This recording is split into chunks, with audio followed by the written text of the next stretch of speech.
This is how I know this is going to be a special episode. You ready for this? I'm ready. I've only had thunderclap on me 3 times. No, listen. Hey, yo, hold on. This real. No freaky. Phelps, this real. No freaky, It's Doc. the clap on me. We gotta this real. Y'all reverb ready? that, Doc. No, this is real rap. You just got to watch I've your only verse. had thunderclap on me 3 times. Never in an down. interview. Stay with me. The 200. Stay with me. Okay, all right. The first time thunderclap, I was doing a double lecture. Stay with me. Let him go. Stay with me. I was doing a double lecture in Atlanta with Professor Griff back in 2011 to 2012. I was. Tell me that ain't my ancestors. We lost It's our the power? ancestors. It's the ancestors. I've had thunderclap on me 3 times that I was aware of. First time was at a lecture in Atlanta, 2011 to 2012. That was me and Professor Griff. It was a double lecture.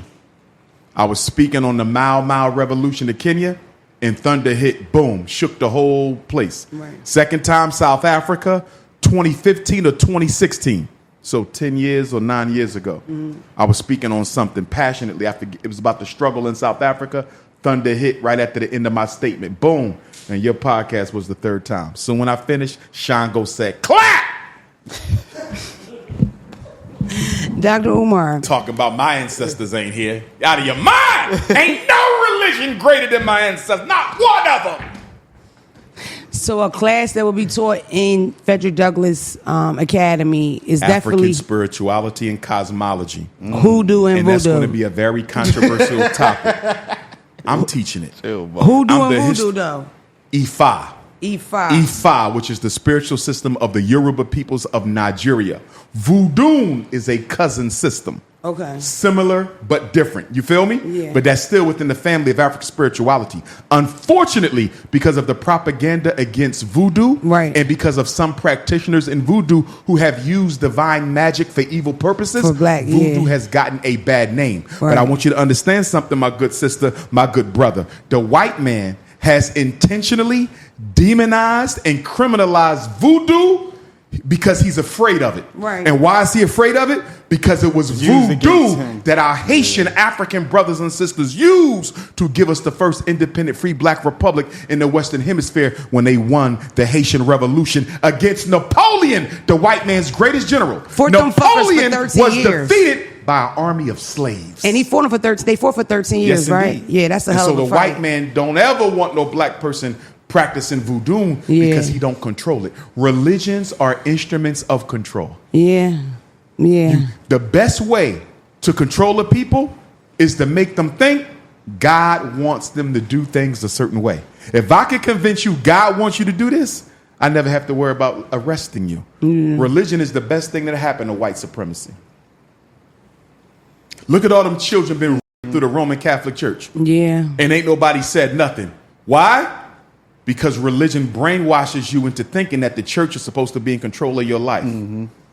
Jesus said, the temple of God is within you, not within no church, not within no religion. Me personally, I think religion is a distraction away from higher spirituality for African people.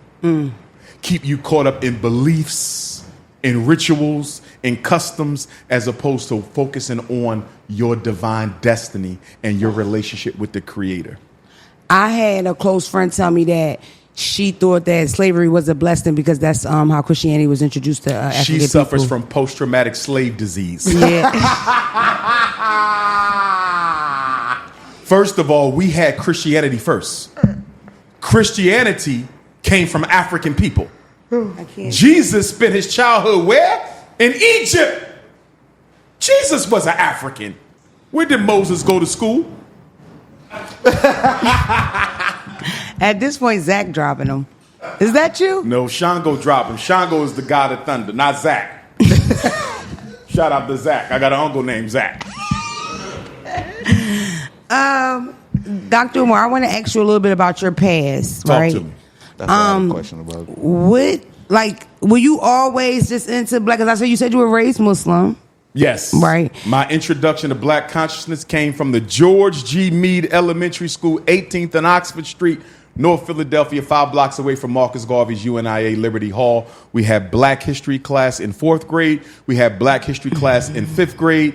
We also had a coexisting Black History Month public speaking contest. I entered both years. I won first place both years, and I ain't shut up since. Why do you remember that you won that at 4th and 5th grade? That's crazy. Because that was the beginning. Right. You feel me? That's what And then in my 6th and had. 7th grade year, my father took me to my first family reunion, Baltimore, Maryland. I'll never forget the family reunion. Why? Why? Because I jumped into the swimming pool at the deepest end of the Days Inn Hotel, and my sister jumped in to save me. I didn't know how to swim, but I said, you got to get over your fear.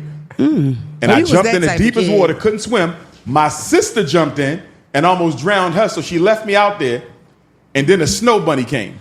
It saved And I saw 2 big white titties and I grabbed them. Black power! I said we want black power! I grabbed them 2 white breasts, and that snow bunny saved the life of the future prince of Pan-Africanism. Wherever she is, I want to say thank you to that flat butt, big breast white woman, because if it wasn't for her breasts, I might not be here now. Black power! What the do y'all want me to do? Cut the light off me. Leave it on him. What are we doing? And so check it out. We walk in the back of the church, and there's all this Frederick Douglass memorabilia. His hat, his Bible, his shoes. So I asked my father, I said, what's all this Frederick Douglass stuff doing at the family reunion? He said, because you're related to him. I said, oh, I'm related to Frederick Douglass, the greatest black leader in American history? Oh, it's on and popping now. By the time I graduated from elementary school, I knew I would be the prince. Really, that early? I knew it. So you go about And the Garvey building was 5 blocks away. My mother bought my sneakers. Do you remember Hollywood Sneaker Store on Cecil B. Moore Avenue? Right, yes. Guess where my mother bought my sneakers? Guess what was right next door to Hollywood? The Garvey building. But I never knew it was the Garvey building until they painted it in the Garvey colors, red, black, and green. I don't remember the Garvey building, but I remember Hollywood. Because they never, there was no sign on there. Because I would have got introduced to Garveyism sooner. Back then, You feel me? yeah. As a baby. Yeah. But it obviously wasn't meant for whatever reason. You Right, feel me? Maybe right. my father would have kept me away from it because of his Islam brainwash. Right. Whatever the case may be. But I joined the UNIA right around the time I came out of undergrad. Okay. You feel me? And I never left. It's been 25 years. What made you go into psychology for kids or psychology? I wanted to be a period? psychologist because my father was very strict and abusive to me and my mother, Okay. emotionally and physically, in North Carolina, where he was a drill instructor for the Marine Corps. And I said, when I grow up, I'm going to be the therapist that other children can talk to if they don't have nobody else to talk to, because I'm the oldest son of 4. Okay. My mother, excuse me, I'm the oldest son of 4 from my father and 5 from my mother. Okay. Right? So my mom and dad had 4, and then when they got divorced, my mother had another boy. Okay. So but I'm the oldest. Right. And since I didn't have an older brother, I said, I'm going to be the person that other children can talk to. And that's what led me into psychology. Cousins, aren't you tired of watching censor episodes? Don't you miss the days when I was cursing like a sailor every week? It's simple fix, cousins. Head over to moremona.com and support your girl. We have a community chat group. I'm giving you 2 bonus episodes a month, and nothing is censored. It all goes down at moremona.com, and it's ad-free. Subscribe today. It's just $6 a month or $49.99 for the year if you want to save a coin or 2. See you soon, cousins.